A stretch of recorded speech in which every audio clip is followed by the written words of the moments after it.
Hello students, चलिए start करते हैं बेटा chapter number 12 area related to circle. इस चैप्टर में हम बेटा सर्कल से रिलेटेड अपने क्वेश्चंस करेंगे। जैसे हमारा 10 चैप्टर था, सर्कल का चैप्टर था, उसमें हमने उसकी थ्योरम वगैरह की थी। यहाँ पे हम सर्कल के रिलेटेड जो प्रॉपर्टीज़ हैं उनका यूज़ करके उनका एरिया फाइंड आउट करना, उनका पेरीमीटर फाइंड आउट करना, ये चीज़ें वगैरह हम इस चैप्टर में कवर करेंगे। तो यहाँ पे सबसे पहले मैं आपको बेसिक चीज़ें बता दूँ कि हमारा जो सर्कल होता है वो क्या होता है बेटा। कोई भी एक पॉइंट मान लो, उससे फिक्स डिस्टेंस पे चारों ओर उसके क्या करते हैं हम पॉइंट्स लेते हैं और उन पॉइंट्स को ज्वाइन करते हैं तो क्या फॉर्म हो जाता है हमारा सर्कल। और जो भी ये हम पॉइंट्स लेते हैं वो क्या होते हैं, एक पर्टिकुलर डिस्टेंस पे होते हैं, जिसको क्या कहा जाता है, रेडियस ऑफ द सर्कल कहा जाता है। नेक्स्ट जो टर्म होती है हमारी semi circle. Semi circle means क्या होता है, हाफ सर्कल। ये हमें दिखाई दे रहा है यहाँ पे, ये हमारा क्या है, हाफ सर्कल है। अब दो चीज़ों के बारे में पढ़ेंगे हम यहाँ पे। सबसे पहले area of circle. Area of circle आपने पढ़ रखा होगा, आपने पहले भी पढ़ा होगा। एरिया ऑफ सर्कल का फॉर्मूला जो होता है वो क्या होता है बेटा, पाई आर स्क्वायर होता है। पाई क्या होता है यहाँ पे, कांस्टेंट होता है। आर क्या होता है, रेडियस ऑफ द सर्कल होता है। और पाई की जो वैल्यूज होती हैं वो क्या होती है बेटा, आप 22/7 भी ले सकते हैं और कहीं कहीं पे भी आपको 3.14 भी मिलेगी। ठीक है, जो भी वैल्यू अगर आपके एग्जाम में गिवन है साथ में तो आप वही वैल्यू पुट कीजिए। अदरवाइज आप कोई भी वैल्यू ले सकते हैं, 22/7 भी ले सकते हैं, 3.14 भी ले सकते हैं। दोनों से हमारा जो आंसर आएगा वो क्या आएगा, सेम आएगा। ठीक है, नेक्स्ट चीज़ होती है बेटा एरिया ऑफ सेमी सर्कल। ये क्या होता है हमारा सर्कल और इसको क्या कहते हैं, semi circle. Semi circle means half circle. Semi means क्या होता है बेटा, हाफ। ठीक है, तो हाफ सर्कल का एरिया क्या होगा, क्या लिखेंगे, area of semi circle. Semi means क्या है, हाफ। तो पूरे कंप्लीट एरिया का एरिया ऑफ सर्कल क्या होता है, पाई आर स्क्वायर। तो इसका हाफ कर देंगे तो क्या हो जाएगा, area of semi circle. I hope ये चीज़ क्लियर है आपको। नेक्स्ट जो टर्म आएगी इसे चैप्टर में वो आएगी बेटा सरकमफ्रेंस। मोस्ट इंपॉर्टेंट चीज़ है, इसमें बच्चे कंफ्यूज रहते हैं। सरकमफ्रेंस होता क्या है, यहाँ पे मैं आपको बताऊंगा सरकमफ्रेंस चीज़ क्या है।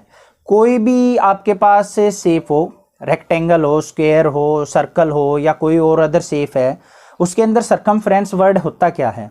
जैसे मान लिया हमारे पास बेटा स्क्वायर है, ये इस तरीके से, ठीक है। स्क्वायर के ऊपर किसी भी एक पॉइंट पे स्टार्ट होके हम जहाँ पे इसकी बाउंड्रीज के ऊपर चल सकते हैं, राउंड लगा सकते हैं, उसको क्या कहा जाता है, सरकमफ्रेंस ऑफ द शेप। तो यहाँ पे साइड क्या होती है सर स्क्वायर की, ए, तो चारों साइड ए होंगी। अब देखो यहाँ से यहाँ तक हमने डिस्टेंस कितना ट्रेवल किया, ए, यहाँ से यहाँ ए और यहाँ से यहाँ ए और यहाँ से यहाँ फिर ए किया। तो टोटल डिस्टेंस कितना ट्रेवल किया, ए प्लस ए प्लस ए प्लस ए मीन्स 4a। और ये 4a ही होता है हमारा circumference of A square. I hope ये चीज़ आपको अच्छे से क्लियर हो गई है। रेक्टेंगल की बात करें हम, रेक्टेंगल में क्या होती है, अपोजिट साइड्स इक्वल होती है। ये मान लिया ए है, ये भी ए है, ये बी है, ये भी बी है। यहाँ से स्टार्ट किया मैंने डिस्टेंस, तो क्या होगा, यहाँ तक बी, फिर ए, यहाँ पे बी, यहाँ पे ए। तो क्या हो गया बेटा, बी प्लस ए प्लस बी प्लस ए। तो b प्लस बी और a प्लस ए क्या होगा, 2a प्लस 2b। 2 कॉमन निकाल लिया हमने, क्या बच गया, a प्लस b। क्रैमिंग नहीं करनी है आपने कि आपने फॉर्मूला रट लिया बस कि रेक्टेंगल का सरकमफ्रेंस क्या होता है, सर्कल का क्या होता है। तो आपने बिल्कुल ध्यान से करना है सरकमफ्रेंस वर्ड है क्या। नेक्स्ट चीज़ देखते हैं, हम सर्कल की बात करेंगे। सर्कल के अंदर क्या होता है बेटा, सरकमफ्रेंस हमारा 2πr। क्या होता है circumference of circle, circumference of circle कितनी होती है, 2πr। अब ये कैसे लिखा मैंने, r रेडियस है और यहाँ से लेके मैं इसको रोटेट करना स्टार्ट करूँ तो यहाँ तक हम कितना डिग्री एंगल रोटेट कर लेंगे, 360। ठीक है, और 360 को कितना कहा जाता है, 2π कहते हैं, क्योंकि पाई जो होता है वो 180 होता है। जो पाई होता है वो किसके इक्वल होता है, 180 डिग्री। यहाँ से लेके यहाँ तक गए तो 180 डिग्री, यहाँ से लेके यहाँ तक आए तो 180, फिर तो टोटल डिस्टेंस कितना ट्रेवल कर लिया हमने, 360 डिग्री। तो उसको क्या लिख देते हैं, 2πr। आई होप ये चीज़ आपको अच्छे से क्लियर हो गई होगी। नेक्स्ट बात करेंगे सरकमफ्रेंस ऑफ सेमी सर्कल। क्या है, circumference of semi circle. Semi circle means half circle. तो यहाँ पे बेटा एक तो 2πr का हाफ कर लेंगे डायरेक्टली, 2πr अपॉन में 2 करेंगे, 2 से 2 कैंसिल, तो कितना आ गया, πr। ठीक है। और दूसरा मेथड क्या है हमारा, इस सेमी सर्कल के अंदर भी रेडियस कितना होगा r, यहाँ से लेके यहाँ तक कितना डिग्री एंगल घूमेंगे हम, ये 180 डिग्री। 180 डिग्री को क्या कहते हैं हम, पाई, तो कितना हो जाएगा पाई इंटू r। इस तरीके से हम निकालेंगे circumference of a semi circle. I hope ये चीज़ें आपको अच्छे से क्लियर हो गई होगी। एरिया कैसे निकलेगा, सरकमफ्रेंस कैसे निकलेगी। चलिए अब देखते हैं अपना क्वेश्चन नंबर फर्स्ट स्टार्ट कर लेते हैं। क्वेश्चन नंबर फर्स्ट क्या है हमारा, स्टेटमेंट रीड करेंगे बेटा। क्या है, the radii of two circles are 19 centimetre and 9 centimetre respectively.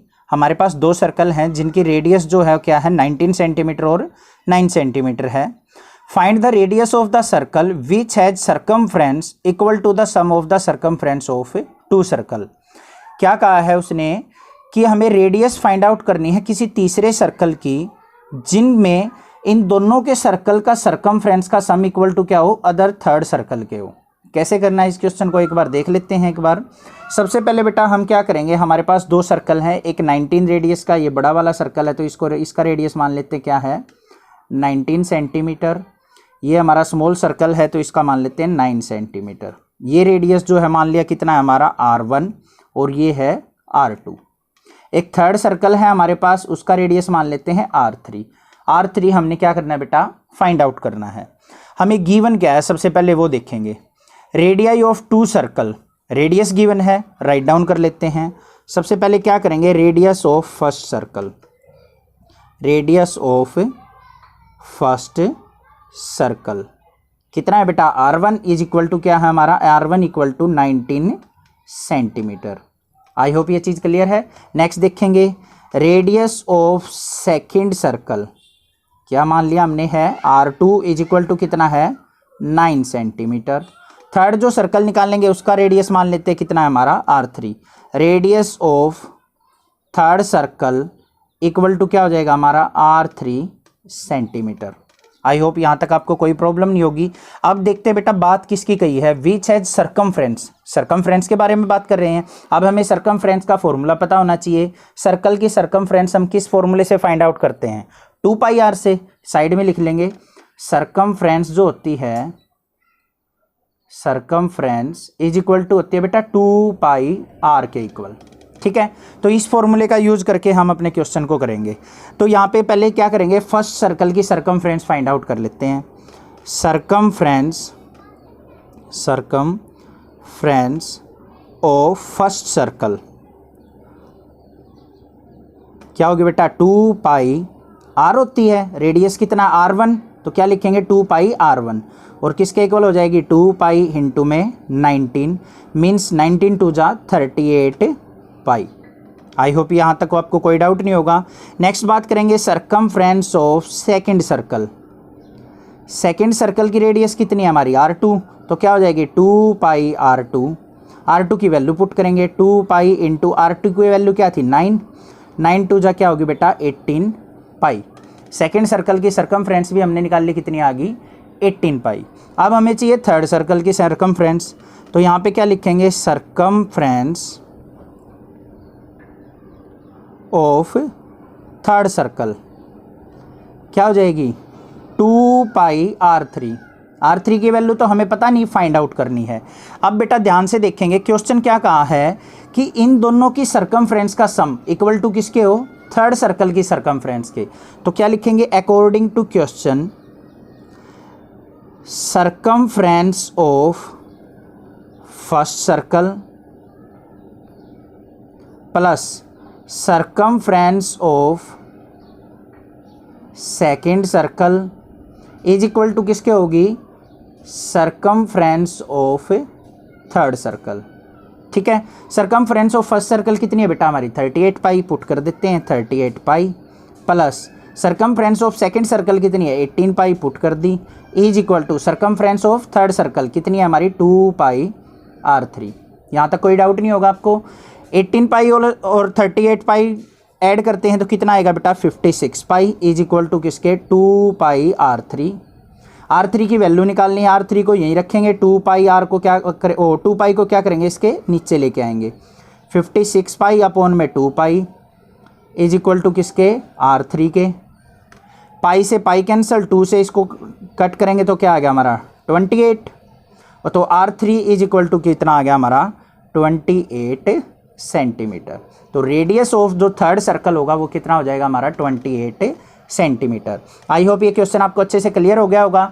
सबसे पहले किसी भी क्वेश्चन को करने से पहले बेटा आपको ये देखना है गिवन क्या है और फाइंड आउट क्या करना है, ठीक है। तभी आप क्वेश्चन पे जंप कीजिए, क्वेश्चन को सोल्व कीजिए। एग्जाम्स में अगर क्वेश्चन आता है आपका कोई भी एग्जाम्स, तो पहले स्टेटमेंट को अच्छे से रीड कीजिए, गिवन क्या है, फाइंड आउट क्या करना है, तभी आप क्वेश्चन करेंगे तो बिल्कुल भी मिस्टेक नहीं होगी। अगर आप उसको रफली रीड करके क्वेश्चन को करेंगे तो मिस्टेक होने के चांसेज 100% होते हैं बेटा। आई होप ये क्वेश्चन आपको अच्छे से क्लियर हो गया होगा। कहीं पे कोई डाउट हो तो मुझे कमेंट कीजिए, अदरवाइज इस चैनल को सब्सक्राइब कीजिए, लाइक कीजिए और शेयर कीजिए। Thank you students for your love and support. Thanks.